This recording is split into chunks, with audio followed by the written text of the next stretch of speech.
Šiandieną norėčiau Jums pristatyti Lietuvos sveikatos mokslų universiteto pirmojo kurso studentę Jovitą Ramanskaitę, kuri su Jumis kalbės tema apie miego trūkumo sukeliamus padarinius.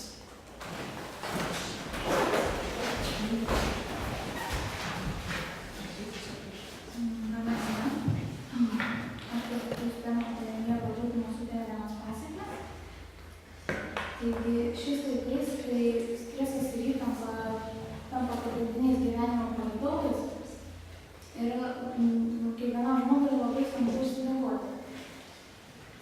Tai ilgainiui miego trūkumas sukelia baisias pasekmes, dėl kurių vyksta daugybė avarijų bei kitų nelaimingų atsitikimų. Taigi kokias pasekmes gali sukelti miego trūkumas? Apie tai jums ir papasakosiu. Norėčiau pradėti mano nuomonę nuo pačių blogiausių pasekmių. Tai mokslininkai ištyrė, kad tie žmonės, kurie miega mažiau nei 6 valandas per naktį, jiems rizika susirgti širdies ligomis ir patirti infarktą padidėja net 50% nei tiems, kurie miega 7-8 valandas per naktį. Tad išsimiegoti yra labai svarbu ir vaikams, ir suaugusiems. Taip pat miego trūkumas veikia ir endokrininę sistemą, kuri reguliuoja hormonų veiklą. O tai gali lemti blogesnį gliukozės toleravimą ir sumažinti jautrumą insulinui, kas gali sukelti cukrinį diabetą bei aukštą kraujospūdį. Taip pat miego trūkumas ypatingai veikia ir paauglius, kurie eina miegoti labai vėlai, o keliasi labai anksti. Amerikos mokslininkai ištyrė, jog tokie paaugliai yra labiau linkę į depresiją ir žymiai dažniau susimąsto apie savižudybę nei tie, kurie per naktį ilsisi mažiausiai 8 valandas. Taip pat ilgalaikis miego trūkumas sukelia negrįžtamus smegenų ląstelių pažeidimus. Tyrimo metu dalyvavo tolimųjų reisų vairuotojai, sargai bei kitų profesijų atstovai. Ir šiame tyrime nustatyta, jog miego trūkumas sutrikdo baltymo veiklą atsakingą už oksidacijos bei atsistatymo procesus.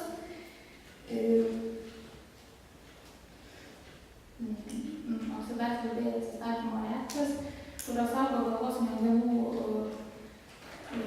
neuronus nuo metabolinio pobūdžio pažeidimų. Tad mažai pamiegojus, šis baltymas yra neaktyvuojamas, o dėl to pradeda masiškai nykti neuronai. Taip pat ilgalaikis miego trūkumas veikia mąstymą ir atmintį. Tai miego trūkumas mažai pamiegojus sutrinka mūsų darbingumas ir dėmesingumas. Tad monotoniškus darbus mes galime atlikti labai greitai, bet dėl sumažėjusio dėmesingumo mes pridedame labai daug klaidų, o sunkesnės užduotis atlikti tampa labai sudėtinga užduotis. Taip pat miego trūkumas kenkia ir atminčiai. Kasdien mes gauname labai daug informacijos, kuri yra perkeliama į trumpalaikę atmintį. O miego metu ši informacija yra perkeliama į ilgalaikę atmintį. Tad sutrikus miegui ši informacija labai sunkiai yra perkeliama į ilgalaikę atmintį. Su šiuo reiškiniu taip pat labai dažnai susiduria studentai, kurie mokosi paskutinėmis naktimis prieš egzaminus. Nes dėl miego trūkumo iš trumpalaikės atminties visa informacija nėra perkeliama į ilgalaikę atmintį. Tad atėjus į egzaminą šitą dar prisimename, bet po kelių dienų